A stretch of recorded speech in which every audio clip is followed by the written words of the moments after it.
हाँ जी दोस्तों, क्या हाल चाल।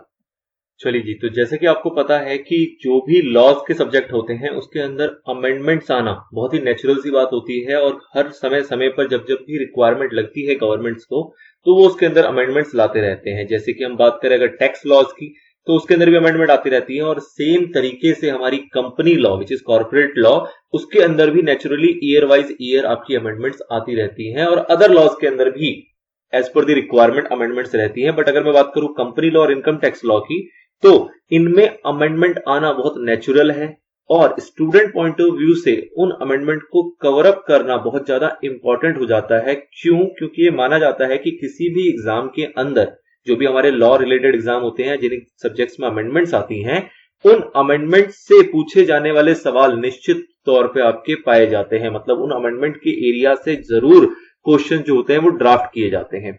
अब आपको पता है कि आपने जो पढ़ाई की है, लेट सपोज अगर कोई स्टूडेंट है जिसने कि जून या मई अटेम्प्ट के लिए पढ़ाई की हुई थी तो उसका अटेम्प्ट जो था वो मर्ज हो गया अब किसके साथ, नवंबर या फिर दिसंबर के अटेम्प्ट के साथ। तो इसलिए अगर आपकी अपडेशंस यहां तक है तो आपको अपने आप को अपडेट करना पड़ेगा फॉर दिस आल्सो। मतलब कि जो जो अमेंडमेंट्स आपके रेलेवेंट थे मई और जून 2020 अटेम्प्ट के लिए वो तो है ही, साथ ही में जो नवंबर और दिसंबर 2020 अटेम्प्ट वाले स्टूडेंट के लिए अमेंडमेंट्स हुआ करते हैं, मतलब जो रेलेवेंट हुआ करते हैं, वो आप पे भी एप्लीकेबल होगा। कहने का मतलब ऐसा है कि कोई स्टूडेंट ऐसा नहीं कह सकता कि सर मेरा अटेम्प्ट तो मई वाला था, अब इन्होंने कोविड के चक्कर में इसको नवंबर कर दिया है तो मुझसे ये मई तक के ही सवाल पूछेंगे, मई तक की ही अमेंडमेंट पूछेंगे, नवंबर वाले अमेंडमेंट्स को नहीं पूछेंगे। ऐसा बिल्कुल भी नहीं है।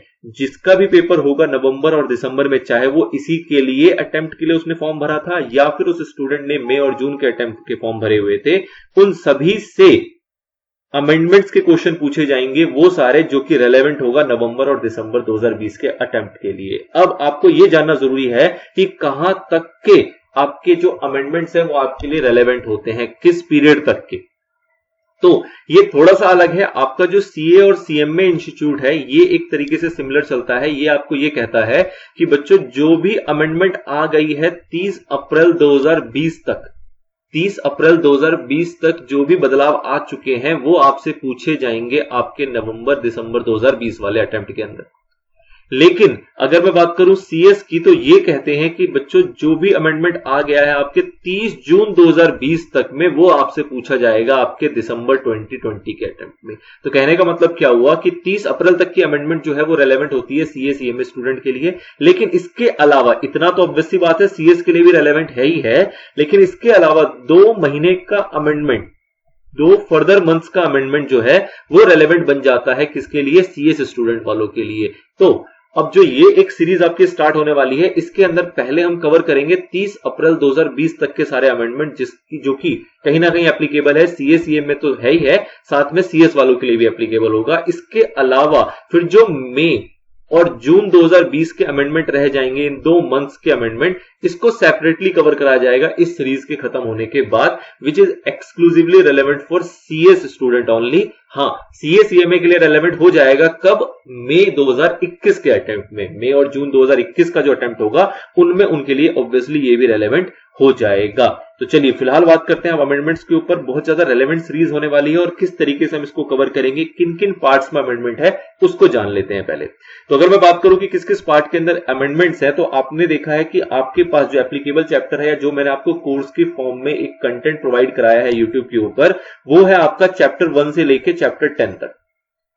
ये 10 चैप्टर हैं जो आपने 1 बाय 1 पार्ट्स के अंदर और कंपाइल्ड वे में भी आपको कवर अप कराया गया और ये ऑलरेडी चैनल के ऊपर मौजूद है। लेकिन ये जो है ये आपका एडिशन है जुलाई का, जुलाई 2019 का एडिशन का जो मॉड्यूल था उस मॉड्यूल की मदद से आपको ये कवर अप कराया गया था। और इस जुलाई 2019 के मॉड्यूल के अंदर जो आपकी अपडेशंस कवर थी वो अपडेशंस कवर थी आपकी 30 अप्रैल 2019 तक की। ठीक है जी। अब बात करते हैं इसके बाद क्या हुआ आपका 1 मई 2019 से लेके 30 अप्रैल 2020 तक के अमेंडमेंट्स भी अब आने वाले एग्जाम के लिए आपके लिए रेलेवेंट है। मतलब इस एक साल के अमेंडमेंट जो भी है ये आपके लिए रेलेवेंट होने वाले हैं। तो इस एक साल में किन किन चैप्टर्स में चेंजेस आए, किन किन चैप्टर्स के किन किन एरियाज में अमेंडमेंट आए, उसकी बात करते हैं। तो अमेंडमेंट आया है आपका चैप्टर नंबर 2 के अंदर, चैप्टर नंबर 3 के अंदर, चैप्टर नंबर 4 के अंदर, उसके बाद चैप्टर नंबर 7 के अंदर एंड चैप्टर नंबर 9 के अंदर। मतलब इन 5 चैप्टर्स के अंदर अमेंडमेंट है। अब ये जानना इसलिए जरूरी है क्योंकि इसके अलावा जो रिमेनिंग 5 चैप्टर आपके रह जाते हैं, जैसे कि 1, 5, 6, 8 और 10, इन चैप्टर को आप बिल्कुल मतलब एक तरीके से दिमाग को पीस में ले जाते हुए आप पढ़ सकते हो। इसके अंदर आपको कोई भी ये सोचने की जरूरत नहीं है कि किन पैराग्राफ के अंदर चेंजेस आ गए या किस रूल्स के अंदर चेंजेस आ गए। इस टाइप की टेंशन आपको नहीं लेनी है इन 5 चैप्टर्स के लिए। रही बात इन 5 चैप्टर्स की, तो इन 5 चैप्टर्स में कुछ एक पैराग्राफ, कुछ एक रूल्स, कुछ एक एरियाज के अंदर चेंजेस हुए हैं। उन चेंजेस को हम यहां पे इनकॉर्पोरेट कर लेंगे और ये जो चेंजेस का आपको कंटेंट प्रोवाइड कराया जाएगा, ये कराया जाएगा चैप्टर वाइज। कहने का मतलब क्या है कि पहली वीडियो जो आपकी होगी उसके अंदर हम चैप्टर 2 की बात करेंगे, फिर 3 की बात करेंगे, फिर 4, फिर 7 और फिर 9। इस तरीके से 5 वीडियोस के अंदर इसको कवर कराया जाएगा। इसके बाद थोड़ा सा अमेंडमेंट आपका आया है कॉन्ट्रैक्ट एक्ट और जनरल क्लॉज एक्ट के अंदर भी, तो उसको भी एक सेपरेट वीडियो में कवर कराया जाएगा। कुल मिला के जो आपकी अमेंडमेंट की वीडियोस होंगी वो होंगी 6।